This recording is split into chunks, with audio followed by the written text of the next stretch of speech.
G'day everyone, it's SDS SuperCoach, providing SuperCoach content for you. I'm here to present a new series that I've got on my channel. It is called Hot Topics, heading into each round. So I'm going to talk about one or two players from each round and go from there. You might be wondering, Steve, what's with the hat? My hair looks absolutely barbaric. So, yeah, I've got this hat here.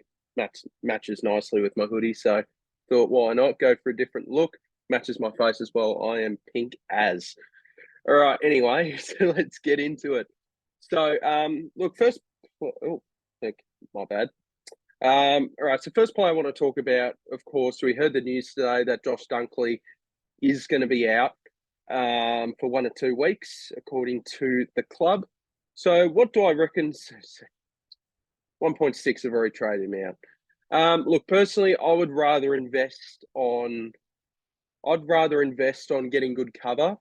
So maybe trading out one of your dead rookies to, I think David Cunningham's a perfect example. I'll get to David Cunningham. Actually, I'll talk about him now as well with Dunkley, because I think David Cunningham could be good cover for the Dunkley injury. So if you're looking at a cheeky side swap, if you've got 4-3 trades and you want to hold Dunkley, if you've got no cover, then I would go with David Cunningham. I think his job security is actually pretty good at Carlton. Now they aren't going to play at Hawthorn every week, but I think David Cunningham provides good job security and good ceiling at scoring. Like Angus Sheldrick, far too expensive now. So I would lean towards Cunningham if you're looking for cover. If you really want to trade out Dunkley, you've got to have like 6+ trades, and you want to get him back into your team, that sort of thing, because you can't be betting against Dunkley this late in the season. It's just too ridiculous. So, look, in my opinion, I think he's a hold. 1 to 2 week injuries are usually a hold. You know, these sort of situations, it's why I've got Harry Himmelberg just in case of any 1 to 2 week injuries to big name players. So Harry Himmelberg for me will cover for a week or two, whatever the case may be. So, look, is Dunkley a trade? No. Unless you've got like a load of trades or for whatever reason you want to be super aggressive. I just don't think he's worth a trade out personally. Now, let's get into Clayton Oliver. He is a test to play for this week. So I think if he plays this week, I would probably just wait and see, because there is one thing I'm really considering. I know I just traded him out, but I'm thinking of getting him back in if he's looking good this week, if he plays, that sort of thing. I don't want to trade him in heading into round 18 blind, no idea how he's actually going to be. It's almost a mini test for him to see how he goes, because there's every chance I could bring him in, but we're talking about for the community, not for me. So Clayton Oliver, look, if you've held this whole time, he's a test to play this week. You hope he can play. And I'm pretty sure he's like 6% owned in the top 1%. So here's a massive pot if you ever want to bring him back into your side. He can be a massive differential to get you up in the ranks, that sort of thing. So I think Oliver's actually not a bad buy if you can afford it. Like I could go Ashcroft and Johnson to Oliver and a 102K bloke if I really want to. Depends how Callum Mills looks, but we'll get to him. Chad Warner, the club haven't set a timeline for this injury, but it is a calf strain. So in my opinion, this could be this week. They've already ruled him out for this week, so it could be this week, maybe next week. But we're not too sure on the specific timeline. It's actually pretty concerning that they haven't put a timeline on this. So this could be really good for Callum Mills. And I'll get to Callum Mills. So that is for any Chad Warner owners. How many people own him? 6%. Look, in my opinion, he's almost a trade just because we're unsure of what the timeline or what the situation is. It just seems a bit, we don't really know what's going on. And he's not really a guy where, I really got to hold on to this bloke for dear life. I mean, is he even top 10 for the rest of the year? Probably not for a midfielder. We'll get to Callum Mills. So Callum Mills, he is 404K. He's at a cherry ripe price with a 47 break even.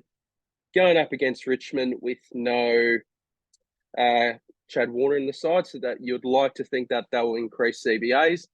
And also another thing as well, remember early in the year was playing real key defence, that sort of thing. But you've got Maric in the team, so that really helped. Well,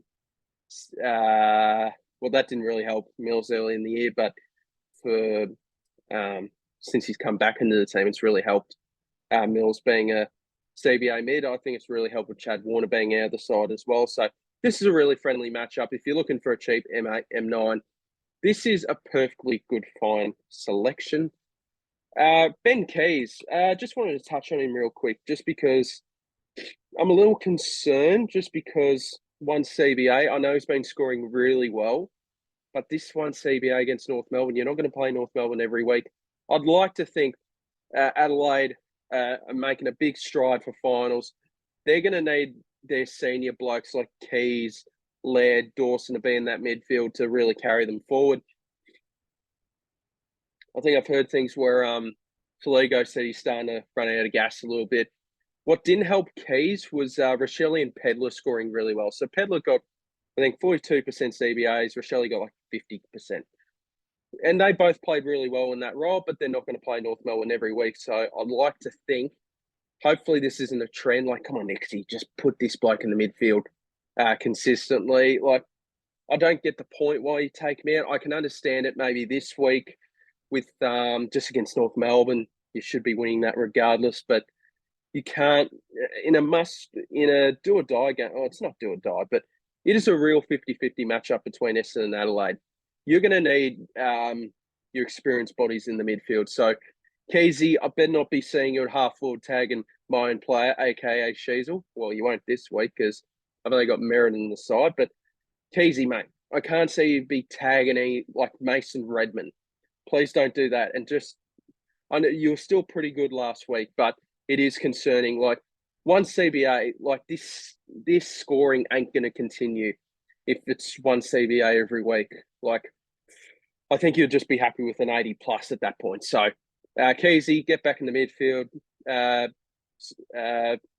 kick the door open on Matthew Nix's office and say, hey, mate, just put me in the midfield for the rest of the year. I'll lead the team to get into finals. No, that won't happen. Rory Laird, just real quick, I saw a stat today where if you are considering for VCFC, I know a lot of people that captained him last week are just a bit, get stuff. Don't want to hear any cases for Rory Laird to be a captain this week. But I think any low score, he's always backed it up the week after since 2021. So any bad game, he backs it up with at least a 125 plus. So just thought I'd let you guys know. So that streak may continue. And so also a sort of game where I could see Rory Laird actually playing pretty well. So talked about Cunningham. Darcy Cameron, I don't need to look that up. It's right here. So he was just really poor against Jared Witts. You'd like to think for a bounce back. I'm still not that concerned about him. The role there I still like, but just a really poor game. You hope he averages 95 plus from here. Not that highly owned either. So 17%. I don't really look at general ownership at this point of the year. I look at the top 1% ownership because that's who you're really, well, I guess I hate bragging, but in my position, that's where I'm really challenging coaches is in that top 1%. So I'm looking at the top 1% ownership. That's why I'm super interested in Clayton Oliver next week, because he can be that point of difference for the rest of the year just because he's only on like 6% top 1% ownership, where you can get a massive difference in that situation. I think Darcy Cameron, I think he's still like 50, 60%. So I guess there is some difference there. Darcy Parish, thought I'd touch on him real quick. I do want to mention one player from each team every week. So Darcy Parish, I just can't trust him. I mean, it's a lot easier to trust him at this point of the year compared to the start of the year, just because you only need Parish to survive for 8 rounds of the season. So I can totally understand that, but just too much risk with his constant calf injuries. It's just, I can't do it. He should average 108 plus from the rest of the year, but with low on trades, just can't trust it. I'm sorry. So if you want to go for a pod, go for it. If you've got plenty of trades, I can totally get it. Nat Fyfe, he's been ruled out, I think almost for the rest of the season. just due to this foot injury again. I think it's the same one from earlier in the season. So I assume this would be most people's cover. I didn't want to go for it just because of the injury history and all that. I got burnt round one as well. That was partly my fault, but back to Fyfe. I think Fyfe, I think he's a trade. Like you picked him for cover and he's not going to be cover. So I'll just trade. Like I don't know who to. Angus Sheldrick, I think, could be a very solid option there. I'll move on with this a bit quicker. I want to get this out. So got things to do tonight, like watching is it Mr. Impossible? Mr. Impossible. Mr. In Between. That's a show that I've been watching. It is a very good show, so highly recommend if you haven't seen it already. Got into it last night. Bloody impressed. So very good show. Jeremy Cameron, 395k, or 174 break even. I believe he's coming back this week. I haven't fully checked, but concussion's 1 week, so I'd assume so. I mean, he could get as low as 300k. So, I mean, he's not a bad shout for cover. Maybe if you want to hold Fyfe for a couple of weeks and just get Cameron in as cover, that'd be pretty cheeky, actually. So, I think Cameron's is not a bad F7. I think he's got a good run home at GMHBA as well. Tuke Miller, I believe he's coming back in a couple of weeks. So maybe late in the season, if we get an injury in the midfield, he could be a very cheeky option. He's 170 break even, so once he comes back in the side, I don't think he'll be back this week. It could be next week or the week after. Hey, if we get an injury or if we want to do a luxury upgrade or a luxury side swap, imagine doing like, I don't know, say you got Callum Mills at M8, Mills to Miller. That'd be awesome to do. So he would be a point of difference towards the end of the year. Harry Himmelberg, I think I saw Kingsley say today that he can move forward in defence. This is why he's cover. I don't really want him on field every week, but he's there just in case a bloke like Dunkley gets injured for 1 or 2 weeks. I don't have to trade him out. I can just field Himmelberg. And look, every man in his dog owns Josh Dunkley as well. So this might sound weird. Sorry, back to Dunkley. This might sound weird, but this could shake things up. This will help teams that prioritize cover and like having a 23rd premium, that type of thing. So it'll shake teams up a fair bit. I like the idea. I think a lot of the comments I've been seeing on Twitter and stuff like that have been, oh, okay, I've got Maric as cover. I've got like Sheldrick's all right as cover. Sheldrick's pretty solid cover, actually. That sort of thing. I'd like to think I have an advantage there with Himmelberg. So if he can score well for a couple of weeks, that while everyone owns Dunkley and has him at F7, that's super good cover. All right, so there's Harry Himmelberg. Back to Himmelberg there. I think that they can move him around a bit, but it seems like they've moved everything in their team just to make sure he's at halfback and trying to be happy. So can't see him moving out anytime soon, personally, especially if you've got Cadman, Lockie Keefe, and Jesse Hogan playing. So all day, he's got the role, he gets the touches. It's just more the fact that he's just inefficient and gives away a couple of frees, gets a couple of holding the balls against. So, look, I think he's a very good luxury upgrade when you can. I don't mind him while Sicily's out still. I know the 65's a bit odd, but he's actually not bad. So, I mean, this isn't a great matchup, to be honest, though.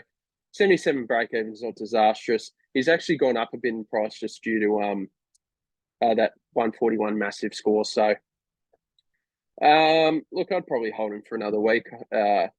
See if he scores all right this week. We've got a few more players. Harry Sheasel.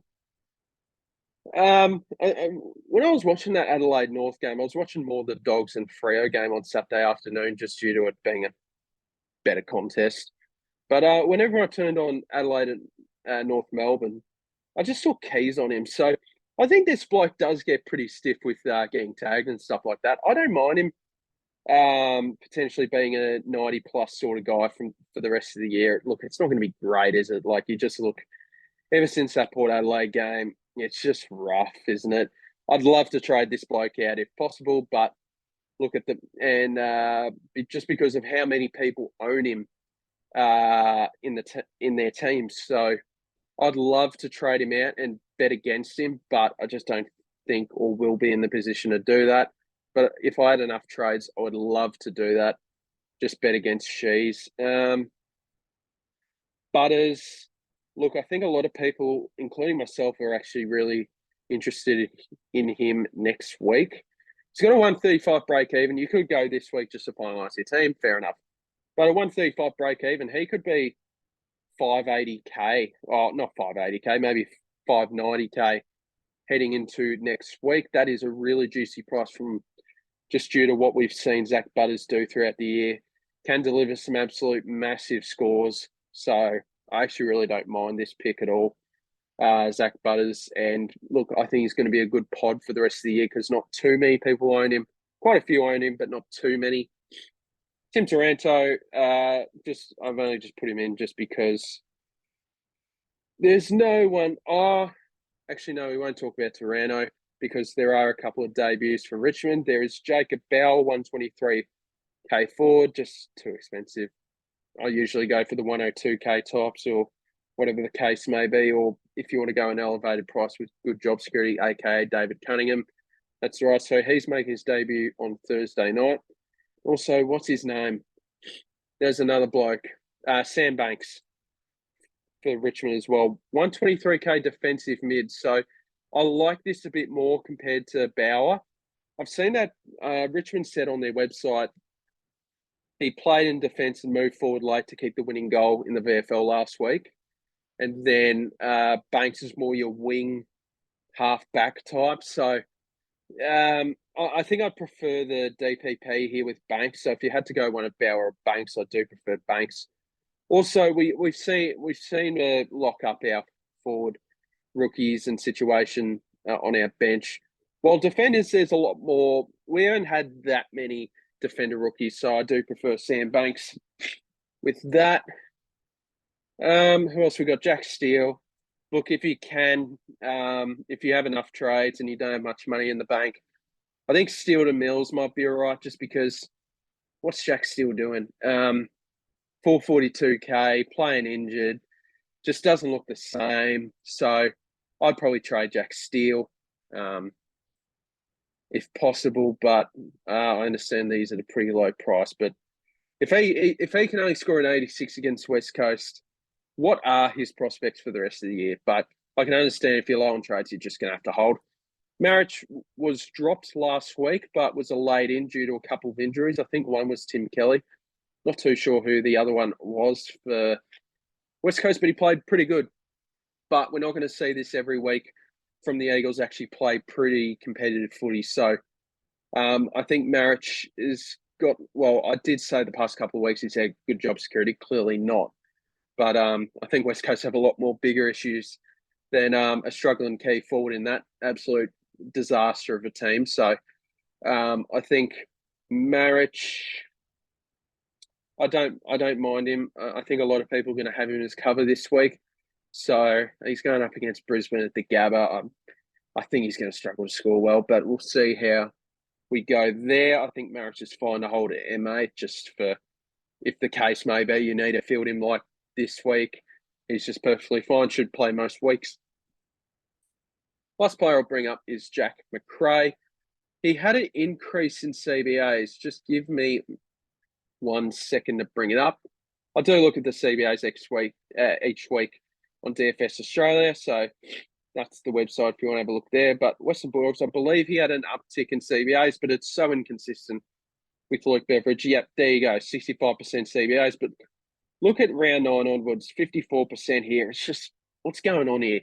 So we don't know whether to trust Jack McRae, but if he does play this role every week, we know what he's capable of as a midfielder in SuperCoach. So I think owners and all that type, I think you just got to hope that these CBAs certainly hold up as long as possible. So, look, that's how I see it with Jack McRae. I actually don't think he's that bad, but you never know what Bevo's going to do each and every week with that midfield. It's just an absolute roulette there. So, look, I'll leave it there, guys. Let me know in the comments down below what you thought on this sort of series for the rest of the year.